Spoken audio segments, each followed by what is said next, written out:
Welcome to 30 and Nerdy. My name is David. My name is, and I didn't exist for decades, AJ. Whoa! I'm Brady. And we're not bringing you a spooky show this week. Mostly because I don't know. You all the should scary be stories that I scared had just by existing. after 3 years. Yeah, This is starting our fourth year. Yeah. Yeah, so after 3 years, I'm all scary storied out. Yep. Yeah, I don't have much to share. I mean, if you want to listen to spooky, go listen to No Sleep. Yeah. Yep. Well, that was the show. Thank you very much for listening.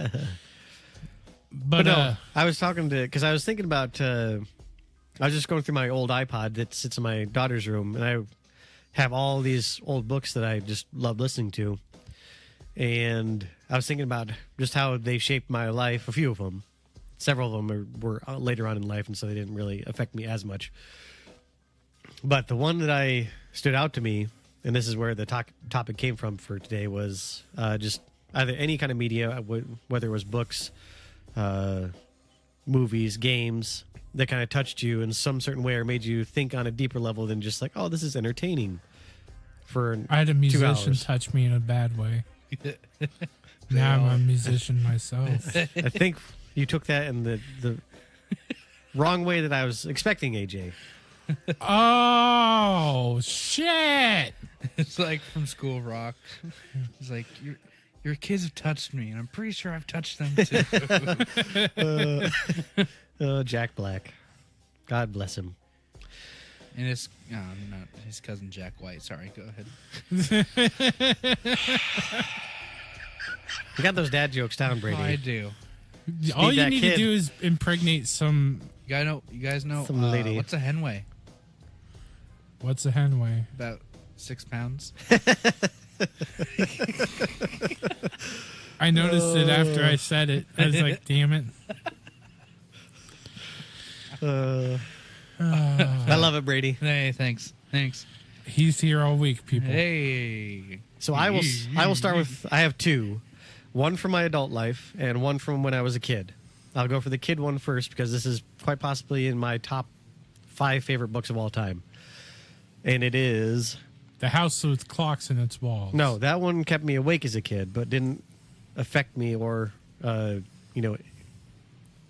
impress me in any... Well, not impress me. Impressed me, but... I was What am I going to trying to say, say? that's like a book you're always talking about to me. Yeah, so I mean, it's a figured great that's kid's what it was book. gonna be. But the book that really affected me as far as just getting me to think about the ideas of family as something more than just your flesh and blood. It's about family. It's about family. But that it's a common collection of people. It's about people. But S.E. Hinton's The Outsiders. Oh, is that like a book? It is a book. God damn it. You should go into broadcasting. Imagine you on Just delete 60 that. minutes. Is that like a No, you should go work at Barnes and Noble. Yeah, I'm looking Oh, for, you're looking for such and such. Is that like a book? I think we got those. Now let's see here. We're gonna go with the book from my childhood first, and it is, and I'll read just a little, Googled whatever from it. The Outsiders is a coming-of-age novel by S.E. Hinton, first published in 1967 by Viking Press. Hinton was 15 when she started writing the novel, but did most of the work when she was 16 and a junior in high school, and that's more about her, I guess, than the actual book. But let's see here. So it starts off with, and I believe it's set in... Yep, so the story of the book takes place in Tulsa, Oklahoma in 1965. And it's about the Greasers and the Socs. And the Socs, which is SOCS, is like the elite people who drive the nice cars and wear the ascot sweaters and all this kind of jazz. Oh, the people that talk like that. Yeah. And then They got the really big lower chin. And then the main character is Pony Boy Curtis. who is, I believe, 14 in the book. He's really smart. Has a brother. His parents have passed away, so he has two brothers. One who's, I believe, maybe like 18, 20, something like that. So he is the breadwinner of the family. He has his second older brother, Soda Pop, is what that's what his. I don't think that was his, Sounds given like name. Fallout characters. But Soda Pop is kind of like this very gregarious, boisterous character. Like in the book, it talks about that he tried to lift a cop's gun, and he had such a huge grin on his face that the cop couldn't help but not take him to jail and beat the piss out of him, but just thought it was funny, and just because that's kind of the character that he was. And so just it's about this little ragtag group of people, because there's Ponyboy, there's Johnny, who got beat up by the Socias very, very badly when sometime earlier, not in the book.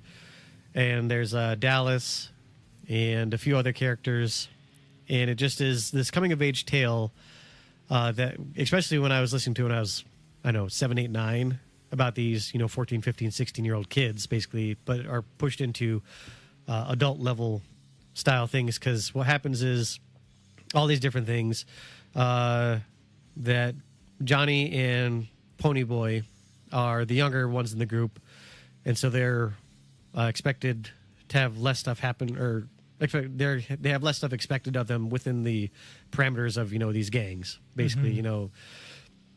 And they were out like at midnight with one of the Socia's girls, because she just liked Ponyboy and liked talking to him and all this kind of stuff. And then the Socias were driving around and tried to stop him, and Johnny actually stabbed one of them, so then they ran away. And so just this whole entire story of these people and all these kind of situations that they go through, be it from running from the law and doing some valiant things while they're on the lam, basically.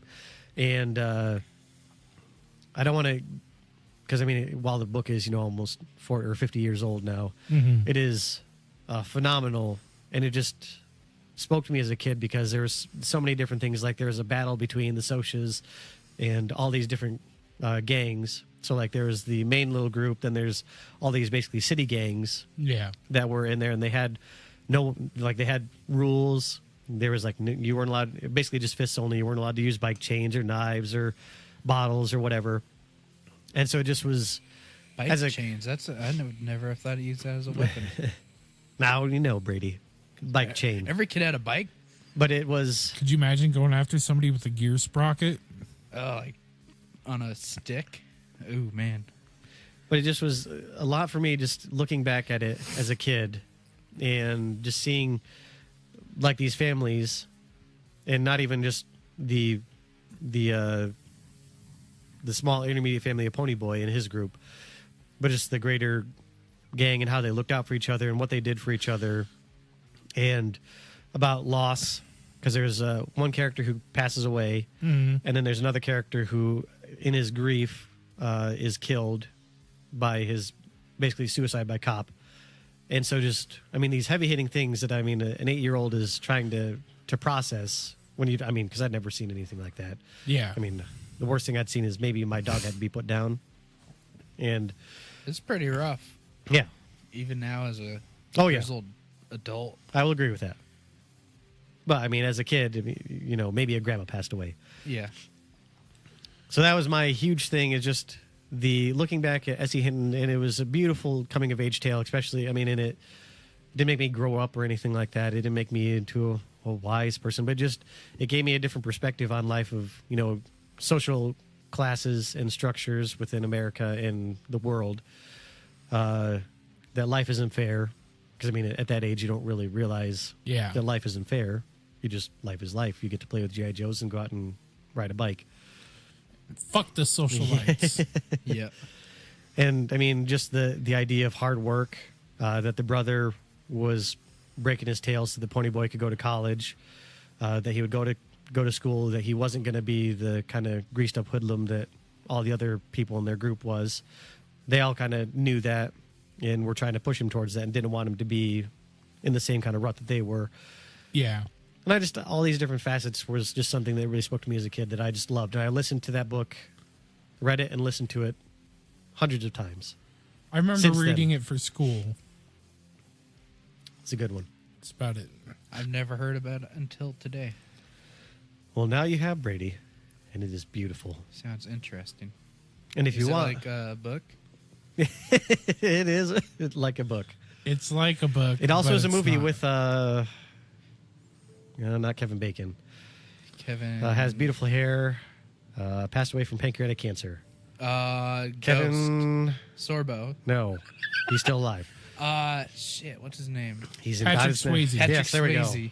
Yep, because he played the oldest brother in that one. What's it called again? The Outsiders. The Outsiders. I'll have to look into it. It is good. It's worth it. Yeah. Well, mine isn't nearly as touching as David's is. Something that influenced me in a large way as a child was, out of all things, music. And my 4-year-old mind, it's like one of the first memories I have is being surrounded by laundry baskets upside down and watching the music video for Metallica's One Yeah. and acting like I'm drumming along to it. And Metallica was like my gateway drug into metal. I had been listening to them pretty much my whole life.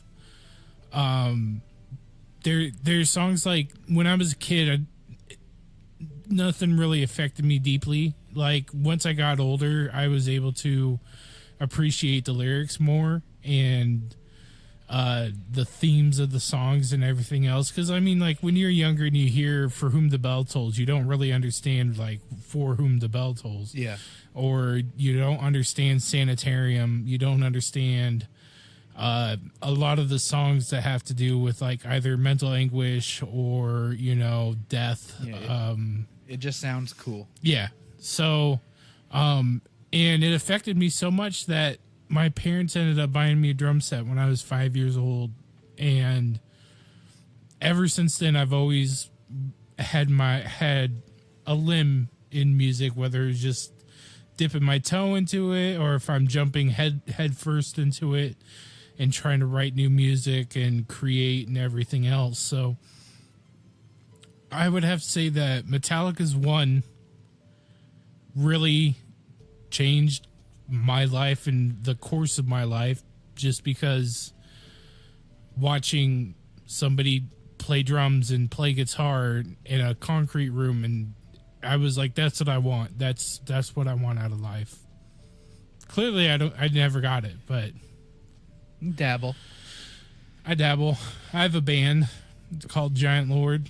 We've got 3 songs on SoundCloud if you want to listen to them. Hell yeah. So yeah, I would have to say that Metallica. Now, was that pre or post? Because I'm not very familiar with. I like a few of Metallica, but I'm not a huge. Yeah. Was that pre or post bus crash? So that for me would have been post bus crash, because that was when Injustice for All came out, and that's when they got Jason Newsted. I think the bus crash happened in 86 or 87. Yeah. But I mean, I was listening to them before that because my dad used to listen to their tapes all the time. And my family's always been really music savvy, I guess you could say. Uh-huh. When I was a kid, we would like how families like, oh, we're going to sit around the TV and watch Wonder Years or whatever. We would sit around the stereo and listen to the oldies station. Yep. And we would all sing and dance to oldies. And Back when 93.3 was actual oldies. yeah. KIOA. Yeah, back when it was a real oldies Playing, instead like, of 104.1 now. So, if you want that oldies fix and you live in the metro Iowa, 104.1 will get it to you. 104.5. 4.5, sorry. 1 is the like yacht rock channel. Oh, okay. Yacht rock isn't that bad. Joe Rock. But yeah, music. Music was a big influencer on my life. Always has been. all the way up through my teenage years into my adult years has always been something about music has always changed my thoughts or changed how I felt or changed an ideal that I coveted, you know, or something. It is like a music. Callback. I'm gonna kind of piggyback off that too. I mean, I think everyone has a touchstone in music, but like when I was a little kid, we'd watch like Lawrence Welk show all the time, and my uncle's he used to be a trumpet player in a professional concert band, and he taught me how to play trumpet when I was a kid.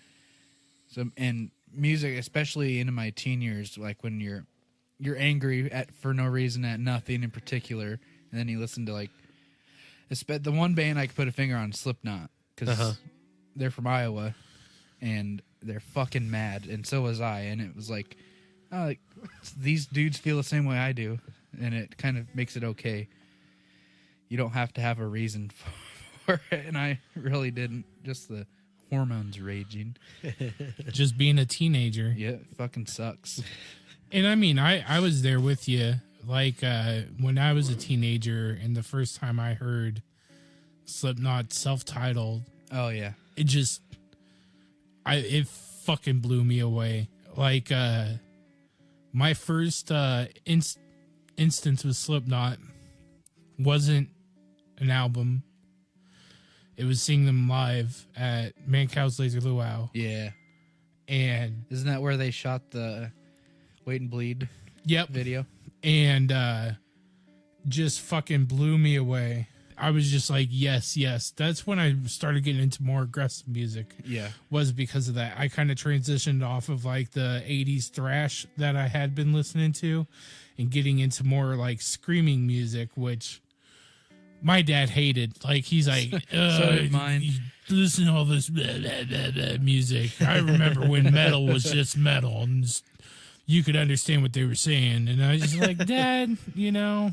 Yeah, I remember when I was like 13, I was in our computer room. My dad used to play PGA or Tiger Woods before he went to bed to calm down. And I was sitting on the computer listening to Morbid Angel. And he's like, could you turn that off? You shouldn't listen to stuff that heavy. And then I got... Piss off, Dad. And he doesn't give a shit now. And but I'll never forget, we were at our Bible camp for the first week of school called Breakaway. Yeah. I think it's probably a different name when you were around. I never got to go because I don't remember why. Oh. We never went. And that was cool Yeah. when we were around. And I was wearing a Metallica shirt, like one of those big graphic tees with the Kill 'Em All, and it had like blood splattered all over. And then Hell yeah. a teacher told me, he's like, you need to change that shirt. I'm like, why? I love this band. He's like, maybe you should find a different band to love. And I just looked him in the eye. I'm like, frick you, Mr. That was his name. Frick you, you cunt. But another one that isn't music, I would say, is comedy. I remember, like, I loved when my dad would take me to school because we'd always listen to Bob and Tom. He's like, don't tell your mom. Because my mom would always play, like, some Christian radio. And like, this is boring. I don't listen to frickin' Bob and Tom. But then, even more so than Bob and Tom was David Letterman. I would, like, when I was, like, 11 years old, I'd stay up late to watch The Late Show. It's like, I didn't get any of the jokes, but I knew it was funny. And I remember laughing at a lot of oh yeah, top 10 lists. I just loved like him, and now it's time for throwing stuff off the studio, and they just hey, we got a bucket of bowling balls. We're gonna drop off the building, and then the will it float. I just loved how random and stupid it was, and just how in the zone and always unfazed for the most part. Dave was, like, at every conversation. And that later recently went into Norm Macdonald. I think he's the funniest comedian on the face of the planet right now. I do. He just is so dry. Yeah. It's just hilarious. And like he plays the dumb guy, but he's He's a really smart guy. He's constantly twisting the situation so that he can use it to his advantage. Yeah, I mean, comedy is one of my favorite things. It's how I alleviate stress in bad situations. That's why I like a lot of the older comedians, because they didn't care what people thought. It Yeah. wasn't. I mean, it also helps that they didn't have the internet. They didn't have Twitter and Facebook to just. All they had to do to shut out the haters was not read a paper. Yeah. And so, I mean, because he had, what's his name? Sam Kinison, that little mad guy. I mean, but he was just hilarious as all get out. He had some segments where he would get somebody up on stage like, did you get broken up with or whatever? And then he'd call the person up and just lay into him and just yell at him. And just, that was part of his comedy routine. Yeah. It just was, I just love women! My record proves that. I've been in love about 9 times now. And it's been real every time, folks. Every time it was gonna last forever! Remember, you fucking bitches! Forever! I buy it every time, I gotta tell you. I buy it every fucking time. I do, man. Love comes to my life and goes, come on! Come on! Come on, this is love! Come on, trust me. I wouldn't lie to you 10 times in a row, fuck it. Come on! Come on, open the door. Let's see what she's like. I thought it was the door to love. It was the door to hell! I just love that people would do that and that it was acceptable. Richard Pryor, another one who didn't care what people thought and just said whether he thought it was, on racism or sexism, drugs, I just love the old school comedy where it just was anything, no holds barred. Yep. Bare knuckle. And I love how Norm, like during the Bob Saget roast, these new roasts they're just the most vicious, lewd comedy you could ever think of. And he gets on and does like a 10-minute set of dad jokes directed at Bob Saget, just like the most G-rated jokes you could imagine, but it was the funniest thing in the world. And I think I like comedy that isn't funny and that makes people uncomfortable because it's not funny. So you like anti-comedy? Yeah, and that makes it funny. Just like Norm's Like Mitch joke, Hedberg? how he talked about Mitch Hedberg is wonderful. I agree, but I mean, his timing, a lot of people didn't get it. And so, I mean, going back now when I watch it and listen to it, I think it's hilarious. But some people are like, oh, I don't know what I'm laughing at. You're laughing because the escalator is temporarily stairs. Sorry for the convenience. Stupid Mitch Hedberg and his drug problem. Yeah, died too soon. But he like, I don't think even he understood why he was so big. Like, he would do his shows and he would face away from the crowd because it was just too overbearing. Yeah, because I mean, I think he had a lot of anxiety problems. Yeah. So he would just like look at the backdrop and do his show. and that in and of itself is funny. Yeah. Why isn't he staring at us? I don't know. And I will say a negative impact on my life of media was the movie Signs. It taught me fear. Unrelenting to this day fear. Like, I'll lay down even now. It's like there's probably an invisible alien in my room. No, that's why I sleep with a hatchet next to my bed.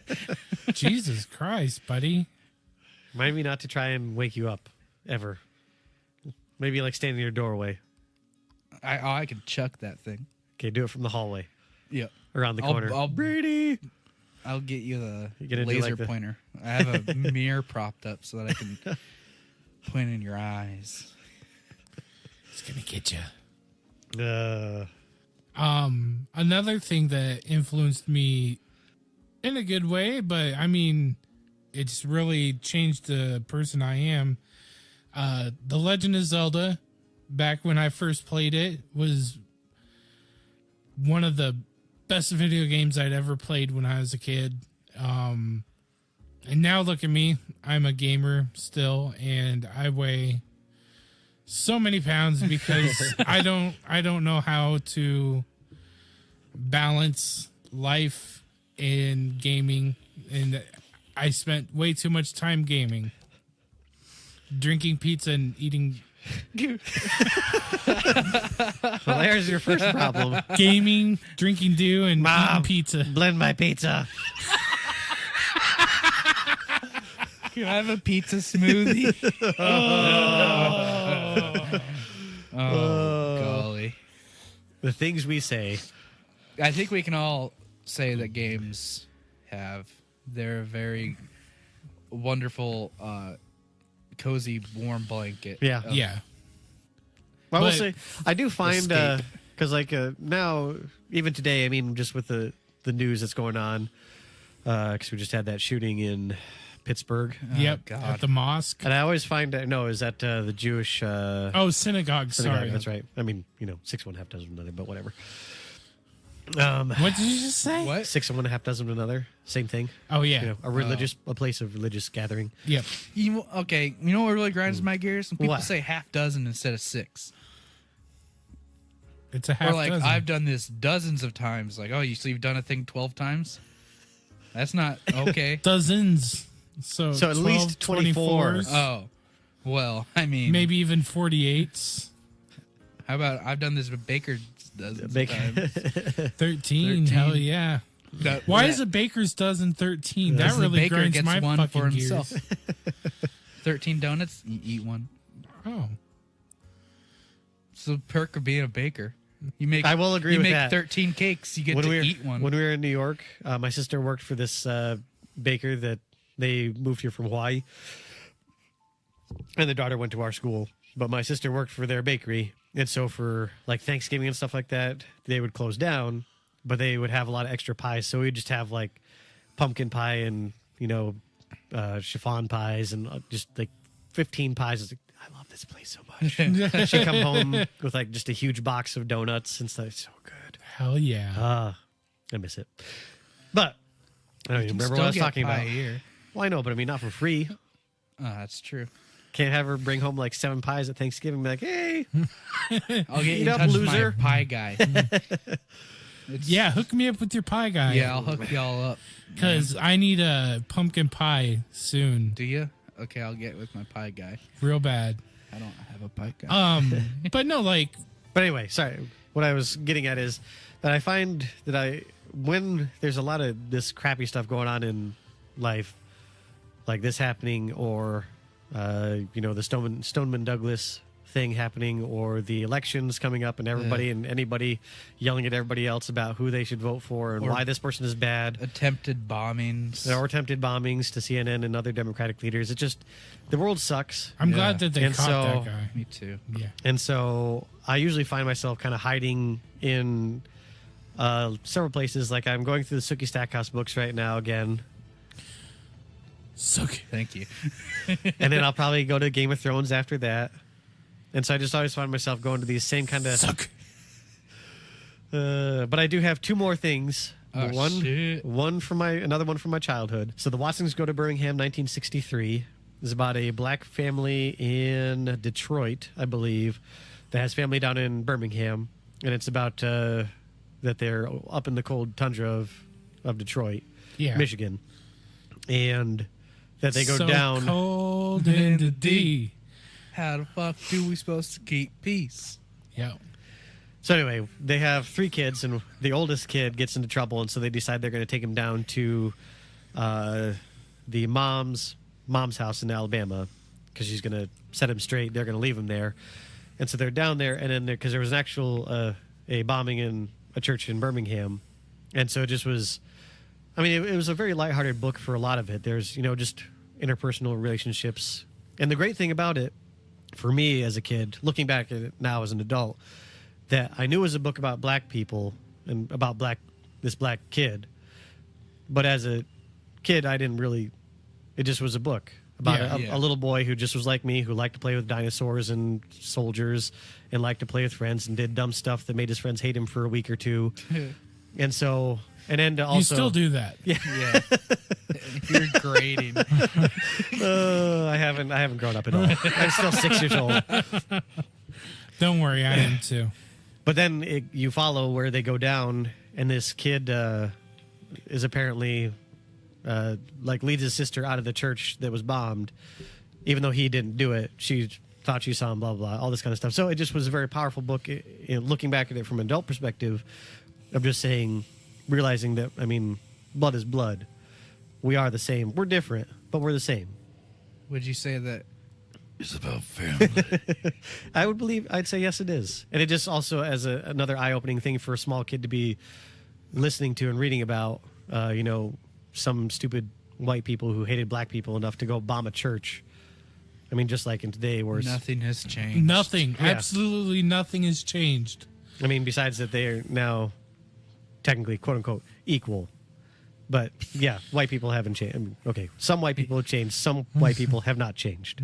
The South hasn't changed much. Let's say that. White people. I love the South, but White there's people some, never change. some poopy people down there. Yep. It's a beautiful place, though. And then my other thing, very on warm. a little different note, but Fuck at the the same South. time, is a movie called, with Ryan Gosling in it, Only God Forgives. And I love this movie.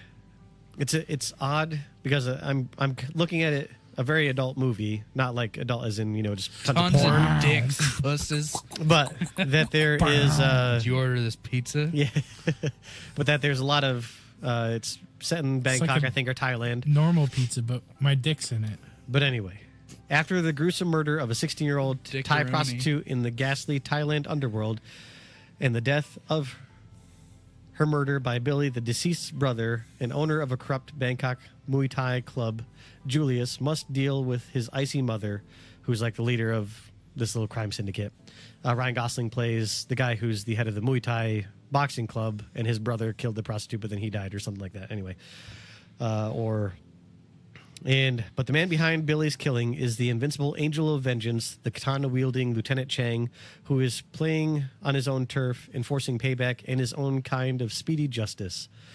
And then Crystal wants the killer's head on a platter because the son killed the prostitute, and then somebody killed the son, and then now the drug kingpin's mom, who's the leader, is mad and wants justice for her son, even though the prostitute died, but she doesn't care about that. Yeah. And Because prostitutes are less dead, and that's Yeah. unfortunate. or they don't care about them. But anyway, it was amazing because, like I said, looking at it from a more Christian, because I feel like the director using these kind of plot points, that it had a lot of Christian overtones to it, not in like preachy or this is what the Bible says and you should believe in God, but that there are certain aspects like the Lieutenant Chang. I think he speaks a little bit, but basically Ryan Gosling is a really good boxer, and he gets into a fight with him, just like a fist fight, and he doesn't even touch him at all, doesn't do anything to him, and he's basically it's kind of shown that he's invincible, that he's basically God. This Lieutenant Chang, that he's this perfect arbiter of justice, and he does carry around a katana. And there's several times where he'll show mercy, where a guy's expecting him, because he's on his knees and he's expecting justice to be his head being taken off, and I think he only gets his arm lopped off or something like that. Oh, thanks. And there's another time where he just basically decimates this other person. And then the most glaring example of human nature that I could see in this movie, and it was amazing and well done, is there's this either British or Australian guy who is also in this little syndicate, and he was at a whorehouse or something like that, Hell yeah. and all the whores or the all the ladies, all the denizens of the night were sitting around and just like these little All these hoes. oh, excuse me. All these prostitutes were sitting around with their whatever you want to call them, daddy, or I don't know what you. They're bosses. Come on. Pimps. They're pimps. There we go. That's what I was looking for.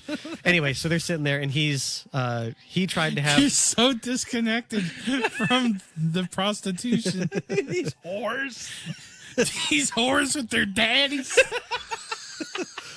I'm sorry. sorry, that I know was that this funny. is like a really like touching thing for you. Well, not that this isn't touching. It I just just is. loved how you leaned into the whores. Anyway, getting back to the subject, the ladies were sitting in this room, all dolled up like, you would picture maybe a normal Thailand brothel. So the guy's sitting there, and he tried to have Lieutenant Chang killed. And so Lieutenant knows that, and he comes, and he tells the girls something in Thai. And the thing I like is that they actually spoke, I believe, Thai instead of English, so there were subtitles, which normally I hate, but in this movie, for some reason, I didn't mind. And so he tells them basically to close their eyes and cover their ears. And what happens, and it is super gruesome, but I couldn't not watch it. And I think basically the guy's like sitting there with his hands on the armrest, and he gets like the guy takes some hairpins or something like that from one of the ladies and just like pounds him into it so he can't get out. And he was kind of struggling and screaming. And then I think that the police officer asked him some questions like, "Did you try and kill me?" or something like that, or "Were you involved in this?" Or because and basically he knew. But the guy, knowing that he knew, he was standing in front of him, confronting him about these things, still was obstinate in saying, basically, F you, I'm not going to tell you anything. And so he basically, and I feel like I may be interjecting this as something that didn't happen, but I feel like it did. But basically he took a knife and put it into his eyes. Ooh. But not poked him out, but just basically so that he'd be blind. Jesus Christ. I think that's what happened. And Eye so he for was an eye, tooth for the so truth. he was blind and still very obstinate and still very just gnashing his teeth and just screaming, yelling, mad that he was not going to give in to. And so then the guy basically poked something into his ears to make him deaf. No. And that was the huge thing from this movie that was just, if anything was a true depiction of man at his basest, obstinance, of being pinned to a chair and having the truth in front of you, and that you still in defiance were going to say something just in defiance of saying, no, that's not the way this is who I am, this is the way I am, I'm not going to change for whatever. And just that, fine, then you lose your eyes, you lose your ears, but in still bitter defiance, you're just there screaming, yelling, just basically mad by that point. I like when movies are able to pull that off, even if it was in a very gruesome and dark way. I just enjoyed the whole entire motif of... This movie doesn't sound like something a lot of Christians would be getting down with, oh, ah! Hell yeah. Sounds No, horrifying. There was a lot of adult-oriented things. Then the Ryan Gosling's character seemed to have an incestuous relationship with his mother. There was nothing that ever happened on camera, but you kind of got the feeling that there was something going on where it was more than just a mother doting on her son, but But it was... You watch some weird stuff. Hey, I like the B stuff on Netflix. Or the D stuff. I think that's probably B. C. Ryan Gosling would say. He's on fire right now. Yep.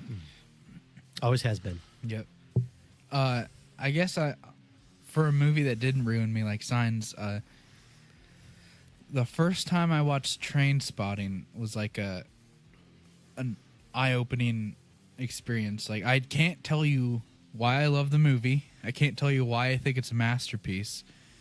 But I just sit and I watch it, and I have this deep, reverent feeling for it, and something about it just made such a huge impact on me. I'm like, It was ineffable. yeah, I can't put into words how much I love that movie, and I guess it makes me want to be a better person so that I'm not a heroin addict in Scotland.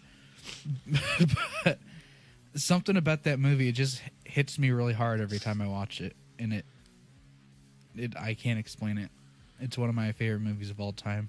Always will be. The second one's incredible too. And that's a really hard thing to pull off.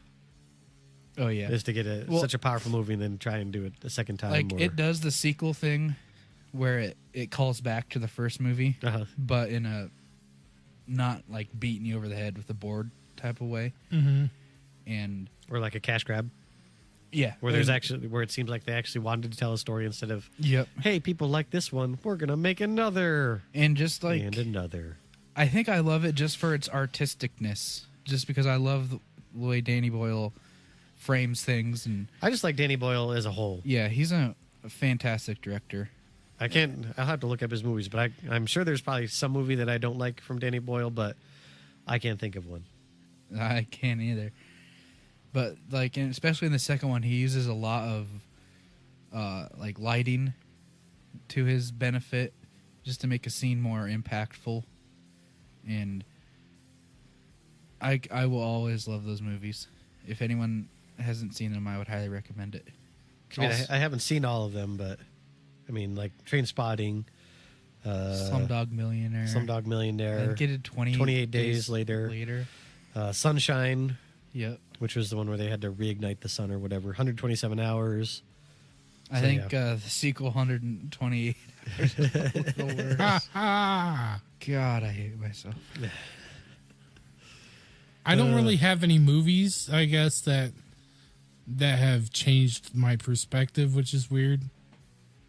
From the millions of hours of movies that we've watched. I think that might be it. I've seen so many movies. Well, then there you go. Your life-changing experience watching movies with David. It was Yep. awesome. That's true. What's that Christian Bale movie where he's there's no emotions? Oh, There's Guntana, Gunkata. Gunkata. Yeah. I forget the name of it. But when he's searching for that stash of old world stuff, and he finds it, and he hasn't taken his pill, so he's feeling, and then the light comes in through that window, and he puts on that classical record, and he just starts feeling for the first time. And that scene always makes me cry, because it's like, oh, he's just finally being a human. Yeah, that's really good. It's a other than that, it's really cheesy, quirky Yeah. movie, but it's I like that movie. The great. Machinist? No. No. Equilibrium. Yep. Yes. Yep. It's a The great movie. Machinist is really good. Is that the one where he gets like super thin? Yeah. He looks like a Skeletor? yeah. He looks like he just came off of the Auschwitz train. I can't wait to see him in that new George W. movie when he plays Dick Cheney. Does he? And I think Sam... Who's the guy in Moon? Sam no. But whatever, he plays George W. Sam Nice. Rockwell. Sam Rockwell. And Sorry, I'm cheating, by the way, people. I'm looking at IMDb oh, for all thank this. you. I'm not just that encyclopedic. That George W. movie that came out like right after George W. left office was really good. I remember that one being a decent film. Yeah. Look, here's the thing. Movies and me, I've seen a shit ton of movies, so there's not going to be a movie out there that completely changed my view and my opinion. That there's music that did that to me, not movies. Video games changed the person I am today. Stephen King novels really changed the person who I am. With my first big book being a Stephen King book when I was 5, which was Eyes of the Dragon, which is he wrote for his daughter, so it's his least Stephen King book. It's pretty good. It's also been known as Napkins. Pretty much it's about a kid who's trapped in a tower by Randall Flagg, of all people, and he keeps like ripping down his napkins, and he uses the napkins and braids them to escape the tower. The end. No, it's really good. And I've always read his books. I'll go out of my way to make sure I read his new books if I can afford it and everything else. So, Original run of Cosmos with Carl Sagan. Yes. Changed my life forever. Made me believe in evolution. I guess that's something you don't have to believe in, as it happened, but it made me realize what I was taught was wrong. Well, see, for me, and that's the thing that where the disconnect is that there's no, like the sect of Baptist and Christianity that we came from. It's this way. There is no delineation from this line. because I just had the hardest time looking at it and going, okay, light is like 184 or whatever. The speed of light is 186,000 miles a I was second. going to say 84, but 86, sure. Miles a second. And that, so it takes time for light to get there. So either if God created the earth, but with old light, then it just seems like a rather dickish thing. And I just can't believe that if God is a God of love, then it either has to be that everything came from that single source, with evolution being the thing from which everything came, or else I have a hard time going, well, sure, he could have made light old, but You remember Sean, the DM guy? yeah, So he believed that God let evolution happen, and that God made an old universe and everything like that. He said that it works better for his narrative because if he's a divine being, he could do anything he wants. Well, then he can create an old universe where light has or hasn't traveled the distance that it should have. Yeah. I agree with that God can do that, but that You just think it's rude that he put it out there? yeah, because then it just because some people have said, well, you just have to accept that God did that, and that certain people are then doomed to hell because they're gonna see the evidence and say, well, this is how science works, and this is what the Bible says, and either I have to take this literally or I take what's in front of my face.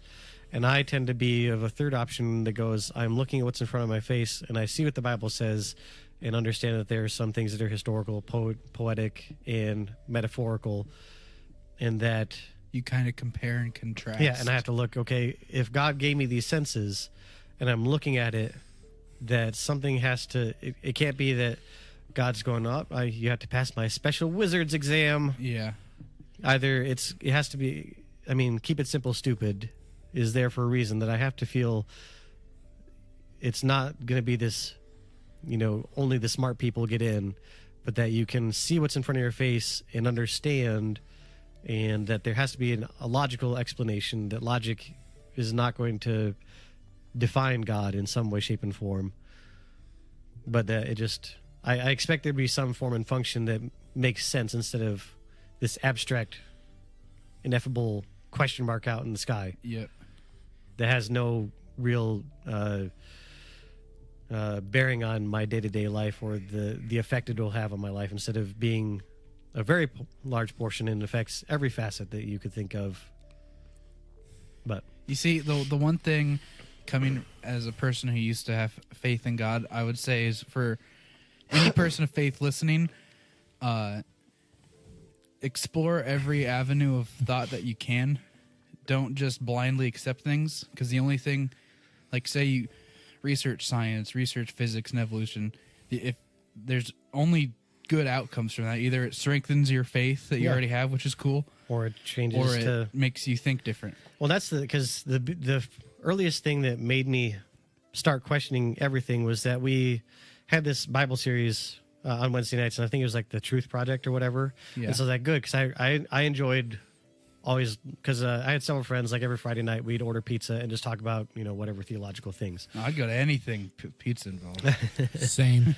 And so I enjoyed those, and I wanted, because I always had those questions about all those science questions, and so there were certain modules that you could go to, and it wasn't like men go to this and women go to this and kids go to this. It was you Yeah. could choose what you wanted to go to, and so I went to the one that was kind of talking about the cosmology and stuff like that, and it just was more of like just the same answers in Genesis type stuff, where it was Trying to force a I remember Yeah, it Q just was tried, square peg into a tried round pushing some answers in Genesis stuff to me once. circle. Who did? Q. Q's a really, really, really, really, really intelligent dude. Yep, smart guy. He was worked with us in night shift. Yeah, I'm just thinking of nailed. Star Trek. No, he nailed David square in the balls, like without looking. That's right. With Oh, the I ball. forgot about that. That was he was he was one aisle over. He had a toilet like the single rolls of like that Scott 10,000 or whatever, where it's just in like that waxy paper, Yeah. and he's like, "Boo!" And then it just came over the aisle and just nailed me right in the junk. So I was so super you're not saying happy. He aced geometry. In high school. He was amazing. That was the best ball shot I've ever seen, and I was the one it happened to. I underhand pitched a full bottle of Gatorade at my friend John's balls in high school. Ooh. From under desks. We were assholes. I wasn't there, so I can't say that. But in my lifetime, that was the best ball Yeah. shot I've seen. That is impressive. I don't know. Even though you're mad that Y'all you have used to intense pain. used to toss the toilet paper all the time. I remember one time I was carrying a box of something, and then out of nowhere, I get beamed across the face with the toilet paper, and for them, all they hear is "F." Yeah, I remember that too. Night Crew was so good. I miss it sometimes. Yeah, I Scare don't miss words some of at the other Walmart. people, but Yeah, I don't miss some of the people, but I do miss doing that job. I would agree with your statement that if you are a person, I mean, the worst thing that can happen is it strengthens your faith, and if it demolishes your faith, then I'm assuming it needed to be rebuilt or taken away. And guess what? Now you have an entire world of new possibilities and things to learn. Because the one thing that I hate about Answers to Genesis is, like you said, it tries to, it just pigeonholes it. This is the way it is, and we're going to make everything fit into what we believe. Yeah. Even if there are things that are counterintuitive. And the thing that I always, whenever I look for it, I always just see if the article's still there. And it's about, the Earth isn't a gravity well, and so that's why time passes for us at a different rate. So light could have, reached us in the time that the Earth took to get 10,000 years, while everything else is happening at a prorated speed. Yeah. If Beyond- you have to go stretch that far to make your narrative work, you're probably looking in the wrong area. Because that's, There's sure. something called could we- Occam's razor. Yeah. Yep.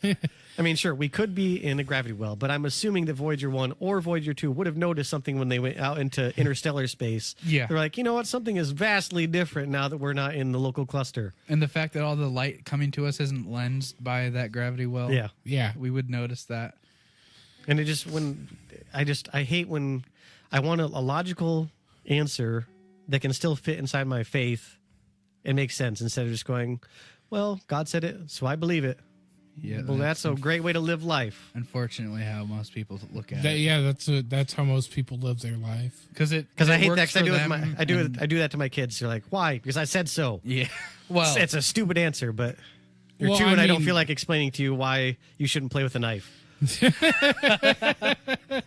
That's different, though. Because I tried to explain to my daughter, because I cut myself when I was young, probably like 7th grade, like super sharp steak knives, yeah.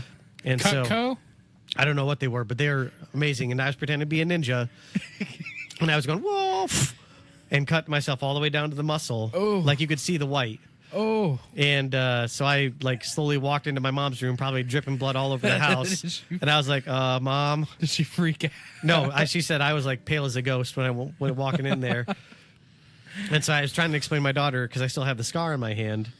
And I was like, this is why you don't play with knives, because you do stupid stuff like this. You're and you not cut, a ninja. yeah, you cut yourself all the way down to the muscle, and it hurts. And Daddy had to have a needle stuck into his hand, and that hurt. Then he had to have him sew his skin back together. And she's like, why? Because I cut myself. Why? Because I was playing with a knife. Why? Because I was stupid. Why? I have no more answers. That's it. Because Because Dad said so. Don't- Because I can't wait for that phase. I'm sick of the no phase that I'm in, where everything is, are you hungry? No. Are you thirsty? No. Are you awake? No. See, that's when I start asking stupid stuff. Are you a butthead? No. We do that too. Like, oh, do you like to poop? No. Do you like to poop in your pants? No. Well, then why don't you use the potty? No.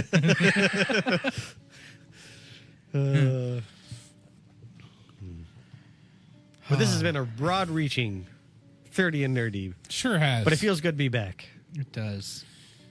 Yep, it was a nice, sorry it was a about nice the- week off, but every once in a while I just got to step back, take a week off, smell the roses. Take a break. Not drive out to the boonies.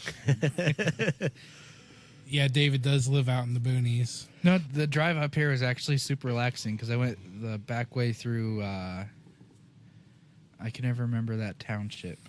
Sailor Township. No, through between Altoona and Ankeny. Does it start with a B? Yes, Bevansville. sure, but it's quiet and it smells like fall. And I'm listening to I love Tribe fall. Called Quest going real slow. It's just like this is nice. Left my wallet in Nelson County. You need to listen to more Tribe. But this has been 30 and Nerdy. My name is David. My name is AJ, the Relaxed.